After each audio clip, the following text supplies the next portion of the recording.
This is the Lone Crater YouTube. We hope this video helps.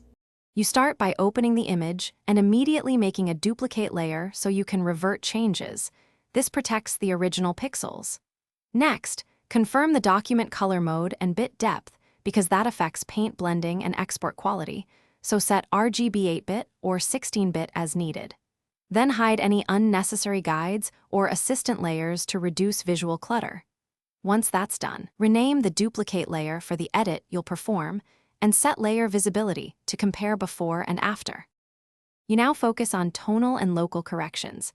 Apply levels or curves to correct exposure and contrast, because these global fixes make later retouching easier. For blemishes or unwanted objects, switch to the clone or heal brush, sample source with control and paint gently, work on a new paint layer to preserve edges. Use a transparency mask on that layer to refine visibility. This lets you erase or recover strokes without destroying pixels.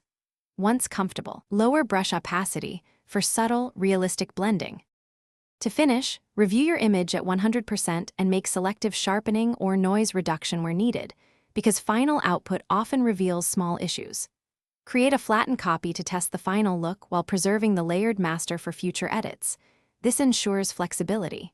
When satisfied, export using File Export, pick format, and embed an sRGB profile for web or a suitable color profile for print. If colors shift, make sure your display profile is correct and confirm bit depth matches export requirements. Thanks for watching.